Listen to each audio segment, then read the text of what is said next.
Bonjour à toutes et à tous et bienvenue.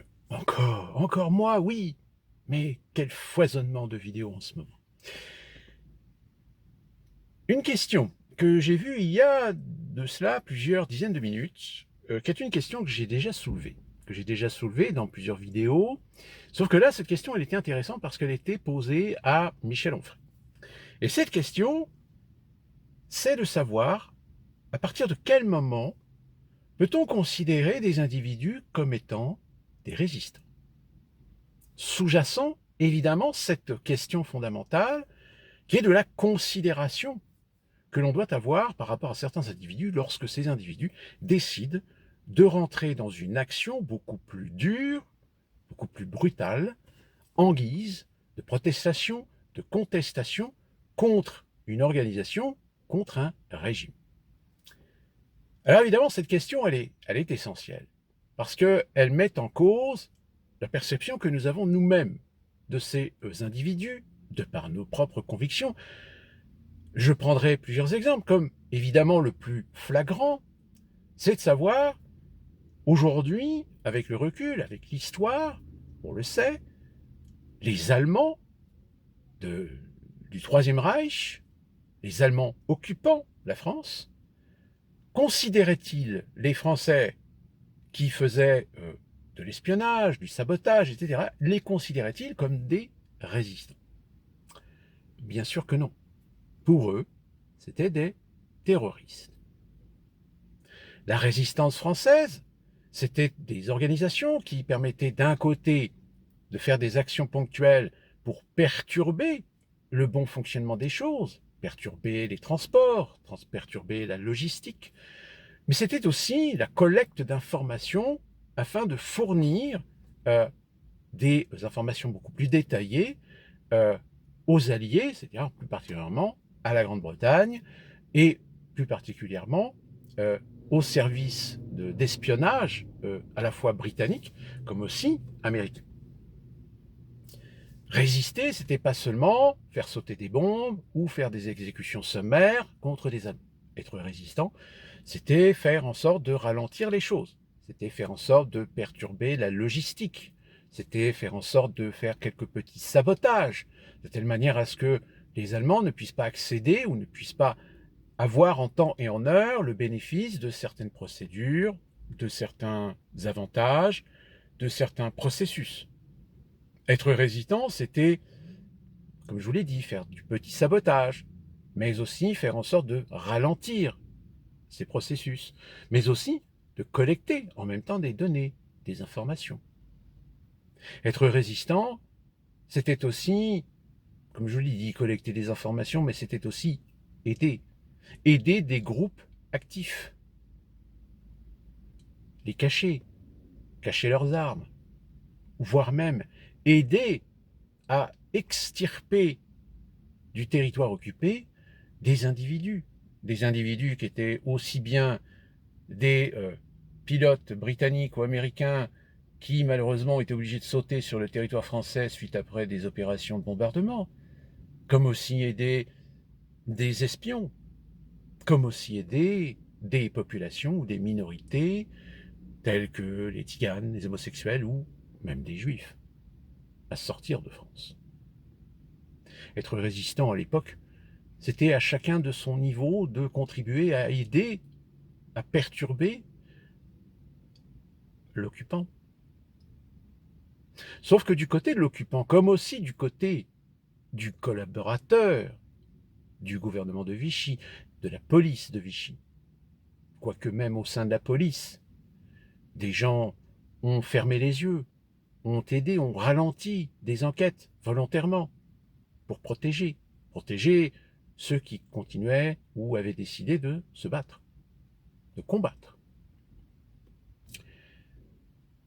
Pour eux, évidemment, un Français qui décidait, à quelque niveau que ce soit de faire du petit sabotage ou du grand sabotage, ou faire des actions armées, étaient évidemment des terroristes. Là-dessus, évidemment, il n'y a pas d'ambiguïté à avoir.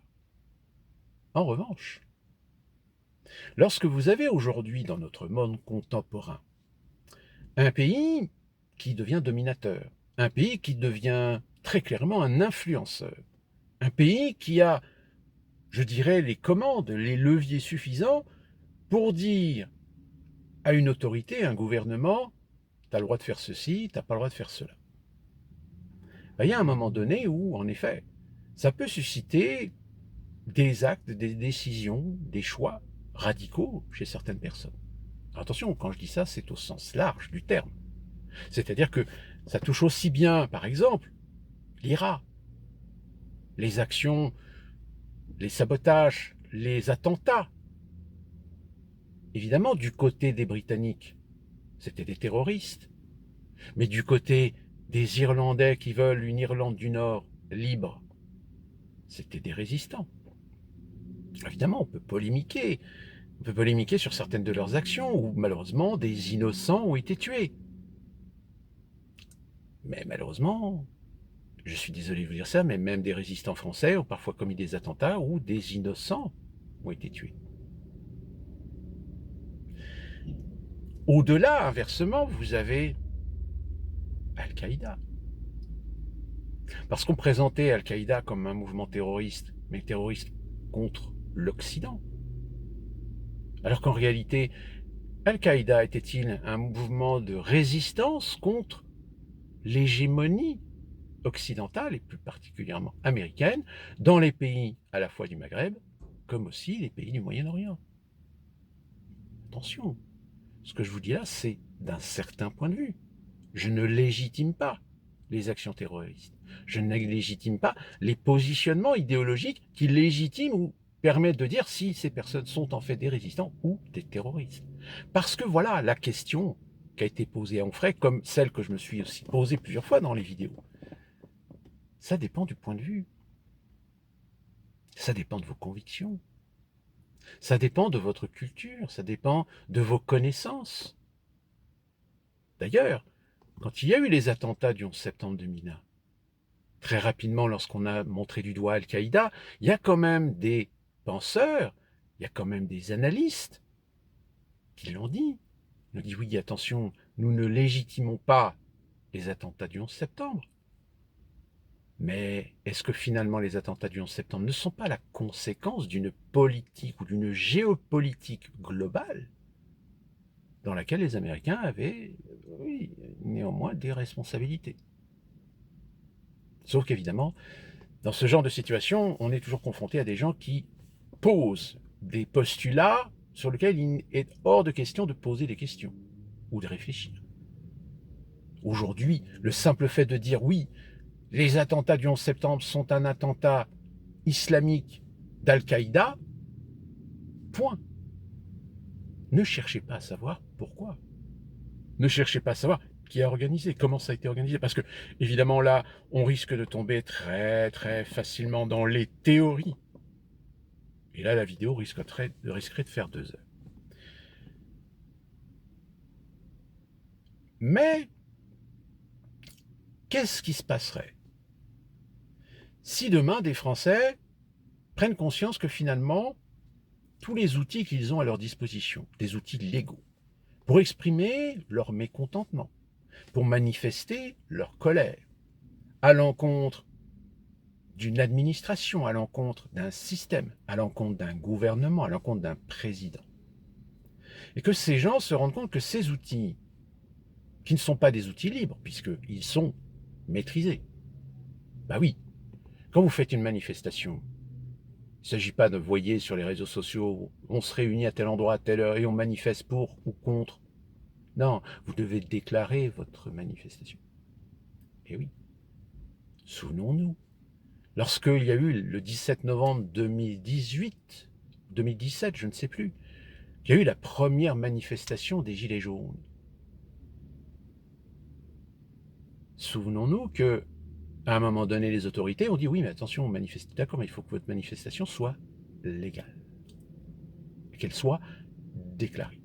Or, pour qu'elle soit déclarée, il faut qu'il y ait des organismes ou des responsables. Alors, il se trouve qu'il y avait 2-3 personnes qui étaient prêtes à assumer le fait d'organiser cette manifestation des Gilets jaunes. Or, quand ils ont compris ce que ça impliquait, Ils ont refusé. Parce qu'ils savaient déjà d'abord qu'on leur refuserait l'accord, mais que même si on refuserait l'accord, il y avait de fortes chances qu'au bout de quelques semaines, ils finissaient en tôle. C'est pour cette raison qu'il y a eu ensuite tous ces débordements, tous ces dérapages, parce que les manifestations des Gilets jaunes n'étaient pas déclarées. Elles étaient donc hors la loi. Et vous savez, la loi, certains disent oui, la loi, c'est ainsi, la loi, elle dit ceci. Donc il faut respecter la loi, oui, sauf que le problème, c'est que la loi, elle dépend de qui? Elle dépend des hommes. Et même si des hommes vertueux ont mis en place des lois pour cadrer, protéger les libertés individuelles ou collectives, malheureusement, il y en a certains qui se sont amusés en catimini, dans votre dos, à modifier les lois. Ou à créer des lois qui vont à l'inverse de ce qu'une loi principalement disait que vous avez le droit de faire. Mais que finalement vous n'avez pas le droit de faire si vous n'en avez pas l'autorisation. Donc je disais, quand des Français à un moment donné se rendent compte que tous les outils démocratiques qu'ils peuvent utiliser sont finalement verrouillés, et que finalement tous les outils qu'ils ont pu utiliser pendant toutes ces années, ils se rendent compte que finalement l'autorité c'est cause toujours, tu m'intéresses. C'est par la même main. C'est fais ce que je dis, pas ce que je fais. Il y a un moment donné où certains Français prennent conscience que il n'y a pas d'autre issue. Qu'en exploitant tous les outils légaux, mais qui finalement ne servent à rien, n'ont aucun impact face à des gens qui, oui, en effet, sont des élus de la République, qu'ils sont censés même, au sein d'un Parlement, d'être vos représentants. Mais ils représentent qui, en fait? Ils représentent eux-mêmes. Qui plus est, ce que nous voyons aujourd'hui à l'Assemblée nationale, ces partis politiques qui se chamaillent, tels des gamins, en réalité ne défendent que leurs idéaux politiques. Ils ne défendent pas les Français. Ou alors ils instrumentalisent des minorités pour faire la loi. C'est le cas pour tous les mouvements LGBT, c'est le cas pour le mariage homosexuel, c'est le cas pour la lutte contre le racisme, contre l'antisémitisme, c'est le cas pour les migrants, pour les sans-papiers. Mais il y a un moment donné où quand des Français ne sont pas contents, ils l'expriment, mais qu'ils se rendent compte que la façon dont ils l'expriment légalement, ils s'en foutent. Que même leurs représentants, en grande majorité, s'en foutent. Et qu'en réalité, nous n'avons plus affaire à une république, mais à une plutocratie. Eh bien, peut-être que des Français ont le droit, à un moment donné, de passer la seconde, de passer à l'acte, de s'organiser, d'attaquer des symboles, de détruire des symboles, de faire attention qu'il n'y ait pas d'innocentes victimes, évidemment. Mais comme toute chose a toujours ses excès, a toujours ses parts d'ombre, oui, il se pourrait qu'un jour il y ait des Français qui décident d'exécuter des gens. Quand je dis des gens, je ne nomme personne en particulier. Mais si à un moment donné vous commencez à voir des gens qui se font descendre parce qu'ils représentent quelque chose, parce qu'ils appartiennent à un phénomène ou à une tendance sur lequel il y a polémique, sur lequel il y a débat, eh bien ce jour-là, il y a peut-être des gens, oui, qui eux vont aller manifester dans la rue parce que oui, l'État c'est la responsabilité, regardez, la France est raciste, etc. La France, les Français sont des Gaulois indisciplinés, enfin, tout y passera. Tous les clichés, toutes les caricatures y passeront. Parce que la volonté médiatique aura ce rôle de vous faire passer pour des terroristes.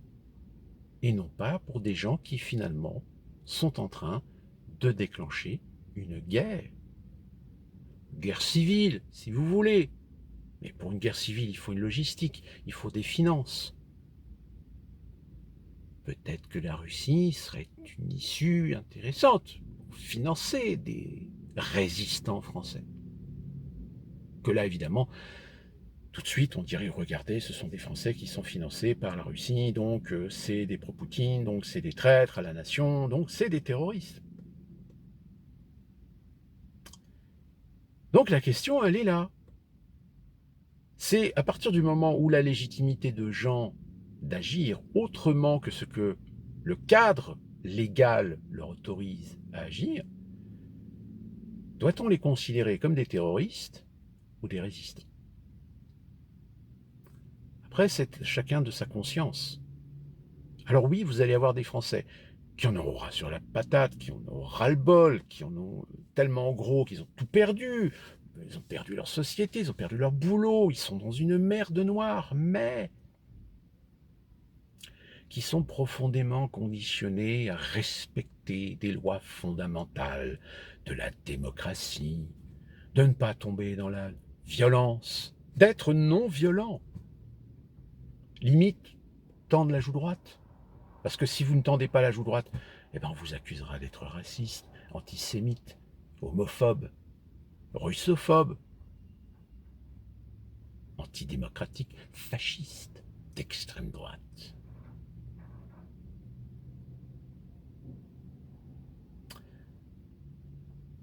Cette question, je pense que tout le monde doit pouvoir se la poser. À quel moment doit-on considérer les individus comme étant dans une action terroriste, avec une part de fanatisme, avec une part d'illégitimité idéologique, par rapport à nos sociétés, par rapport à nos conceptions de la société, par rapport à nos conceptions de la démocratie, de la République, des libertés fondamentales? Ou est-ce qu'à un moment donné, peut-on considérer que des gens, finalement, sont peut-être ceux derrière lesquels on va se ranger pour faire péter un système dont on est conscient qu'il est en train de nous asservir? Pire, un système qui est peut-être en train de nous trahir. Ça aussi, ce sont des questions que peut-être beaucoup de Français sont en train de se poser, mais pour lesquelles ils n'ont pas les réponses parce qu'ils n'ont pas les cultures. Ou peut-être parce qu'ils ont la réponse, mais que la réponse leur fait peur. Parce que vous savez, malheureusement, il y a beaucoup de gens qui sont très confortablement installés dans un système, et leur dire que leur système est en train d'exploser, ils ne veulent pas voir leur système exploser parce qu'ils ont peur de l'inconnu. Ils ont peur que cet inconnu les pousse à un moment donné à faire des choix. Or, vous savez aussi bien que moi que malheureusement en France, une certaine américanisation de la société française a fait que nous avons produit des gens déresponsabilisés, infantilisés, décérébrés, et qui sont toujours dans la facilité, mais qui sont incapables de faire des choix. Pire, il y en a qui demandent à ce que d'autres prennent des choix à leur place. Comme ça, si jamais le choix est mauvais, ben, c'est pas de leur faute, c'est de la faute à celui qui a décidé pour lui. Donc si demain des Français décident de résister à un gouvernement, à un système, de résister finalement à une république qu'ils considèrent comme morte, peut-être la légitimité viendrait sur le fait que nous commencerons à voir que derrière il y a véritablement une logistique, qu'il y a un comité de salut public, que dans ce comité de salut public il y a des gens vertueux, intelligents, philosophes, grands penseurs, humanistes, des vrais humanistes, qui savent faire la part des choses, qui savent prendre des décisions, qui savent faire des choix, même des choix difficiles, qui à un moment donné proposeront aux Français peut-être de revoir la Constitution, voire même d'en changer. Nous resterions une république fondamentalement ancrée dans le préambule de la Constitution, que sont les droits de l'homme et du citoyen. Mais tout le reste, on le met à plat. On garde ce qui marche, on jette ce qui ne marche plus, on réadapte au temps ce qui doit être modifié, changé. On renforce les processus démocratiques, on renforce l'autorité du peuple dans sa souveraineté vis-à-vis d'un gouvernement ou d'un président, quitte même, et ça c'est une autre question très intéressante, est-ce qu'en France nous avons besoin d'un Premier ministre et d'un président de la République? Certains vous diront oui, puisque le Premier ministre exécute les ordres du président dans son pouvoir exécutif. Mais finalement, est-ce qu'on a besoin d'un Premier ministre? Est-ce qu'un ensemble de ministères peuvent suffire auquel le président donne ses ordres à chacun d'eux? Ça peut être aussi un système qui marche très très bien. Donc ça, c'est pareil. Ce que je viens de vous dire là, repenser la République. Tuer la cinquième, ne pas faire une sixième République, mais bien une nouvelle République. Eh bien, des gens qui pourraient défendre cette idée, sont-ils à considérer comme des résistants ou des terroristes? Des complotistes, des fachos? Posez-vous cette question. À partir de quel moment votre père, votre mère, votre frère, votre sœur, votre cousin, votre ami, le jour où vous allez savoir qu'il a décidé de s'engager dans une lutte, quelle qu'elle soit, mais qui finalement, au plus profond de vous-même, vous savez que cette lutte, elle est juste, mais qu'elle implique forcément des concessions, des sacrifices, qu'elle implique de changer radicalement son positionnement et quitter sa petite vie tranquille, son petit confort. Alors, ce jour-là, posez-vous la question, est-ce que vous allez le considérer comme un résistant ou est-ce que vous allez le renier parce que vous le considérez comme un complotiste, un adepte des théories, un facho, un extrême droite, voire un terroriste? Bonne méditation sur la chose, et d'ici là qu'on se retrouve pour une prochaine vidéo. Portez-vous bien.